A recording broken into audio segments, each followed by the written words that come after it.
Iran और America के बीच हाल ही में हुए समझौते के बाद दक्षिण एशिया की राजनीति में एक बार फिर सिंधु जल संधि का मुद्दा गर्मा गया है।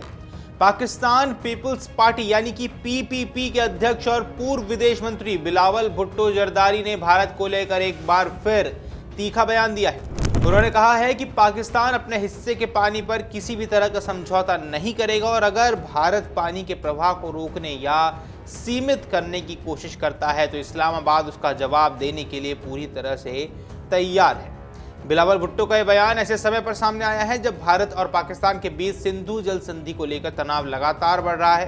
पहलगाम आतंकी हमले के बाद भारत ने सिंधु जल संधि को निलंबित करने का फैसला किया था।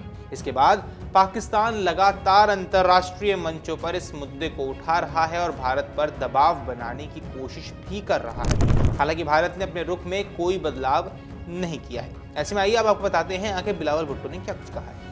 पाकिस्तान की नेशनल असेंबली में बोलते हुए बिलावल भुट्टो ने कहा कि पाकिस्तान अपने जल अधिकारों की रक्षा के लिए हर संभव कदम उठाएगा। उन्होंने आरोप लगाया कि भारत पाकिस्तान के हिस्से का पानी रोकने की कोशिश कर रहा है। उनके मुताबिक नदियों के पानी में पाकिस्तान का जो वैध हिस्सा है उस पर किसी भी प्रकार का समझौता स्वीकार नहीं किया जाएगा।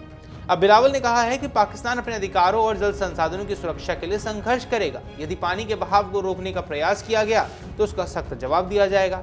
अब ये बयान ऐसे समय पर सामने आया है जब पाकिस्तान की सरकार और राजनीतिक नेतृत्व लगातार ये दावा कर रही है कि सिंधु जल संधि का निलंबन पाकिस्तान के अस्तित्व से जुड़ा मुद्दा बन सकता है। अब बिलावल भुट्टो इससे पहले भी कई बार सिंधु जल संधि को लेकर भारत के खिलाफ आक्रामक बयान दे चुके हैं। पिछले वर्षों में भी उन्होंने कहा था कि यदि पाकिस्तान के जल अधिकारों पर हमला हुआ तो देश चुप नहीं बैठेगा। कई मौकों पर उन्होंने भारत पर अंतर्राष्ट्रीय समझौते के उल्लंघन के आरोप भी लगा दिए। अब राजनीतिक विशेषज्ञों का मानना है कि पाकिस्तान के भीतर आर्थिक संकट, राजनीतिक अस्थिरता और जल संसाधनों को लेकर बढ़ती चिंताओं के बीच सिंधु जल संधि का मुद्दा वहां की राजनीति का अब अहम हिस्सा बन गया है। ऐसे में बिलावल भुट्टो जैसे नेता इस विषय को लगातार उठाकर घरेलू राजनीति में संदेश देने की कोशिश कर रहे हैं। अब आपको समझाते हैं आखिर सिंधु जल संधि क्या है। सिंधु जल संधि भारत और पाकिस्तान के बीच वर्ष 1960 में विश्व बैंक की मध्यस्थता से हुई थी। इस समझौते के तहत सिंधु नदी प्रणाली की 6 प्रमुख नदियों के जल बंटवारे की व्यवस्था तय की गई। अब संधि के अनुसार पूर्वी नदियों रावी, ब्यास और सतलुज का अधिकांश नियंत्रण भारत को मिला, जबकि पश्चिमी नदियों सिंधु, झेलम और चिनाब का जल उपयोग मुख्य रूप से पाकिस्तान के हिस्से में चला गया। इस समझौते को दुनिया के सबसे सफल अंतर्राष्ट्रीय जल समझौते में गिना जाता रहा क्योंकि ये कई युद्धों और गंभीर राजनीतिक तनावों के बावजूद दशकों तक लागू रहा। लेकिन पिछले कुछ वर्षों में आतंकवाद, सीमा पार हिंसा और सुरक्षा संबंधी मुद्दों के कारण इस संधि पर दबाव बढ़ता गया। भारत का कहना है कि पाकिस्तान प्रायोजित आतंकवाद जारी रहने की स्थिति में सामान्य संबंध संभव नहीं है। भारत और पाकिस्तान के बीच मौजूदा तनाव की जड़ पहलगाम आतंकी हमला माना जाता है। इस हमले के बाद भारत ने पाकिस्तान पर आतंकवाद को समर्थन देने के आरोप लगाए थे और कई कड़े कदम भी उठाए थे। इन्हीं कदमों में सिंधु जल संधि को निलंबित करने का निर्णय भी शामिल था और भारत ने यहां साफ शब्दों में कह दिया था, आतंकवाद और सहयोग एक साथ नहीं चल सकता। भारतीय नेतृत्व ने बार बार दोहराया है कि जब तक सीमा पार आतंकवाद पर प्रभावी कार्रवाई नहीं होती है तब तक संबंधों को सामान्य बनाना मुश्किल होगा। इसके बाद पाकिस्तान ने इस फैसले का विरोध करते हुए कई अंतर्राष्ट्रीय मंचों का दरवाजा खटखटाया। इस्लामाबाद ने इसे अंतर्राष्ट्रीय कानून और द्विपक्षीय समझौते के खिलाफ कदम भी बता दिया, जबकि भारत ने इसे अपनी राष्ट्रीय सुरक्षा से जुड़ा मामला बता दिया। अब हाल ही में संयुक्त राष्ट्र सुरक्षा परिषद के एक सत्र में भारत ने फिर दोहराया कि सिंधु जल संधि को लेकर उसका रुख स्पष्ट है। भारतीय प्रतिनिधियों ने कहा कि 1960 में बनी व्यवस्था को स्थायी और बिना जवाबदेही वाला अधिकार नहीं माना जा सकता। बदलती परिस्थितियों, सुरक्षा चुनौतियों और सीमा पार आतंकवाद को भी ध्यान में रखना होगा। भारत का कहना है कि पाकिस्तान दशकों से आतंकवादी ढांचों को खत्म करने में विफल रहा है।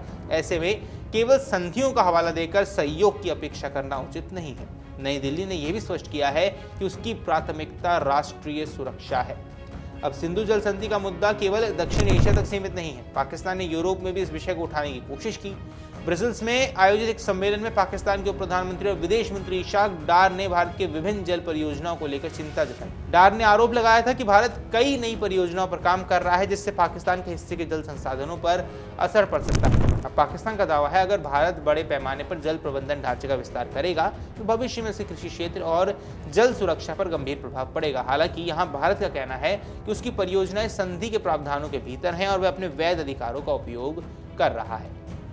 विशेषज्ञ मानते हैं कि ईरान और अमेरिका के बीच हालिया समझौते ने क्षेत्रीय कूटनीति को नई दिशा दी है। पाकिस्तान ने इस प्रक्रिया में मध्यस्थ की भूमिका निभाने का दावा कर दिया और वहां की सरकार इसे अपनी बड़ी कूटनीतिक उपलब्धि के रूप में पेश कर रही है। ऐसे माहौल में पाकिस्तान के राजनीतिक नेतृत्व की कोशिश है कि वह खुद को क्षेत्रीय शक्ति और महत्वपूर्ण राजनयिक खिलाड़ी के रूप में स्थापित कर ले, लेकिन इसी दौरान सिंधु जल संधि का मुद्दा फिर से प्रमुखता से उठाया जा रहा है, जिससे भारत पाकिस्तान संबंधों में तनाव बना हुआ है। फिलहाल दोनों देशों के बीच स्थिति जटिल बनी हुई है। भारत अपने सुरक्षा हितों और आतंकवाद विरोधी रुख पर कायम है, जबकि पाकिस्तान जल अधिकारों का मुद्दा उठाकर अंतर्राष्ट्रीय समर्थन जुटाने की कोशिश कर रहा है और लगातार ऐसी गीदड़ धमकियां देता जा रहा है।